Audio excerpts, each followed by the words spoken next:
श्री सद्गुरु महाराज की जय। परमाराध्य संत सद्गुरु महाराज की अमृतमय वाणी। बंदो गुरुपद कंद कृपा सिंधु नर रूप हरि महामोह तम पुंज जासु वचन रवि कर निकर। परमाराध्य प्रातः स्मरणीय अनंत श्री विभूषित संत सद्गुरु महाराज महर्षिमयी परमहंस जी महाराज का यह प्रवचन का थोड़ा सा अंश आज हम लोग सुने।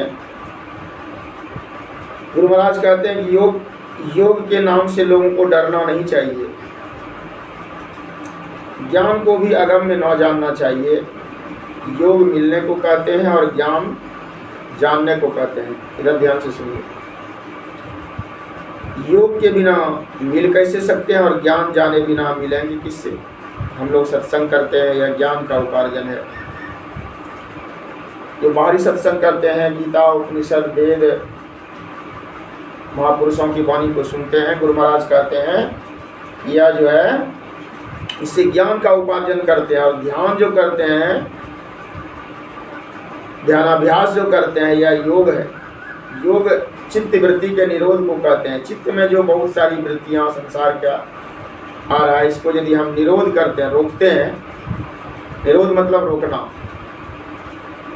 तो इसको योग कहते हैं।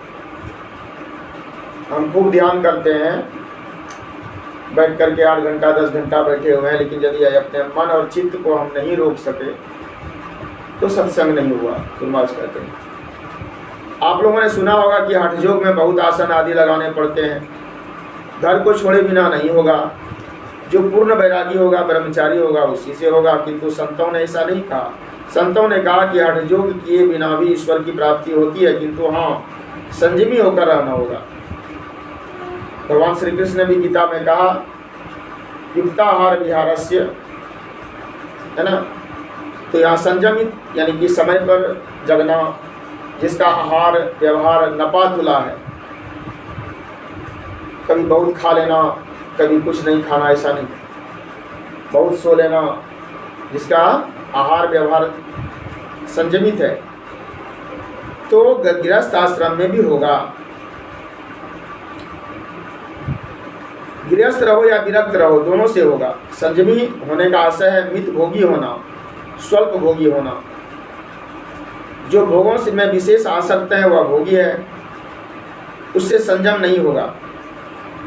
2 तरह के संयमी होते हैं, एक गृहस्थाश्रम से दूर रहकर और दूसरे गृहस्थाश्रम में रहकर। स्वल्प भोगी होते हुए गृहस्थाश्रम में रहकर संतान विहीन रहें, धन विहीन रहें, ऐसी बात नहीं है। संयम से रहें, अपना रोजगार करता रहें और संतान भी उत्पन्न करें। आप कहेंगे कि हम जन साधारण से यह संयम नहीं होगा, तो आपको ऐसा नहीं कहना चाहिए। आपके यहाँ ऐसे बहुत लोगों का इतिहास है जो गृहस्थ रहते हुए भी खेती करते करते, मुंशी का काम करते करते संत हो गए हैं। कबीर साहब ताना बाना करते करते संत हो गए, पंखा बंद कर दिए। आज कितना उनका नाम है। विद्वानों से पूछिए, प्रथम कक्षा से लेकर उच्च कक्षा तक उनकी वाणी पढ़ाई जाती है। कबीर साहब ने दिखला दिया कि घर में रहकर अपना काम करते हुए भी लोग संत होते हैं। कबीर पंथ के लोग उनका गृहस्थ होना नहीं मानते, किंतु और लोग उनका गृहस्थ होना मानते हैं। खैर जो हो, गुरु नानक देव जी के लिए तो यह प्रसिद्ध है कि वे गृहस्थ थे। उनके 2 पुत्र थे। शंकराचार्य जी भी बिना गृहस्थ जीवन बिताए संत हुए, किंतु सर्वसाधारण के लिए कबीर साहब और गुरु नानक साहब का नमूना अच्छा है।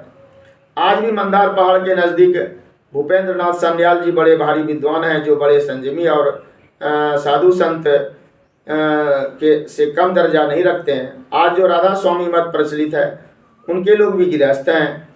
जो कहे कि गृहस्थ से भजन साधन नहीं होगा, तो जानना चाहिए कि वे स्वयं नहीं जानते हैं, अपने नहीं जानते और दूसरे को करने देने का उत्साह नहीं देते हैं। इसलिए सबको ईश्वर का भजन कीजिए और शरीर रहते ही यानी जीवन काल में ही उस परम पुरुष को प्राप्त कीजिए, मुक्ति लाभ कीजिए। आगे भगवान श्री कृष्ण की बात को याद कीजिए। थोड़ा सा याद कीजिए, भगवान श्री कृष्ण के बात पर यदि विश्वास है, हिंदू हैं, तो विश्वास कीजिए जो उन्होंने गीता में कही है कि योग के आरंभ का नाश नहीं होता, उनका उल्टा परिणाम भी नहीं होता, और वह महाभय से बचाता है। महाभय मतलब क्या? जिस जन्म में आपको, महाभय मतलब मनुष्य जोनि से नीच की जोनि में चले जाना, यह एक बहुत बड़ा भय, महाभय है। और वह जो जिंदगी भर आप कुकर्म किए हैं, तो मरते समय भी यही कुकर्म आएगा। और योग सिखोपनिषद में आप उस दिन सुने हैं कि मरते समय शरीर में जो जो भावना जीव करता है, उसी जोनि में वह चला जाता है ना। यदि जिंदगी भर हम अन्याय किए हैं, तो मरते समय हमको न्याय करने का, हमको भगवान का नाम याद नहीं आएगा। बुढ़िया जिंदगी भर जो है मांस मछली खाते रही, तो बुढ़िया को मरते समय पूछा, बेटा सब ने क्या खाएगी, क्या कुछ अरमान है, कुछ इच्छा है? तो कहा कि नहीं, हमरा एक कुत्ती मांस लाने के दे दे। तो मांस खाने की वृत्ति उसका जिंदगी भर उसने खाया था, इसलिए मांस खाने की वृत्ति उसकी रह गई थी, है ना। तो जिंदगी भर जो आप करेंगे, तो अंतिम समय में परमात्मा का ख्याल आपको नहीं आएगा।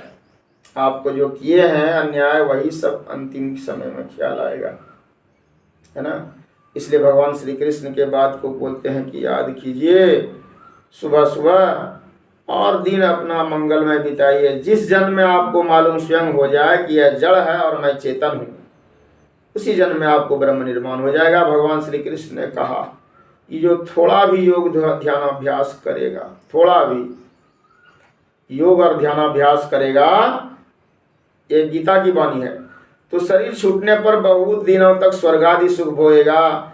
स्वर्ग सुख भोगने के बाद इस पृथ्वी पर किसी पवित्र श्रीमान के घर में जन्म लेगा, है ना। भगवान श्री कृष्ण की वाणी है कि वह जन्म यदि लेगा तो किसी अन्यायी के घर में जन्म नहीं लेगा, है ना। अतीक अहमद के यहाँ जन्म नहीं लेगा, वह जन्म लेगा तो किसी पवित्र श्रीमान के घर में जन्म लेगा। और क्या होगा? भगवान श्री कृष्ण कह रहे हैं, सुनिए, कहते हैं कि भगवान श्री कृष्ण ने कहा कि जो थोड़ा भी योग ध्यानाभ्यास करेगा, तो शरीर छूटने पर बहुत दिनों तक स्वर्ग आदि सुख भोगेगा।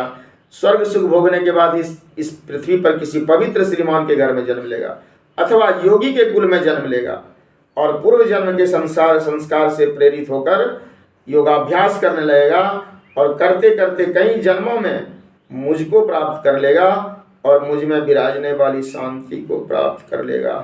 बोलिए श्री सद्गुरु महाराज की। तो विश्वास कीजिए,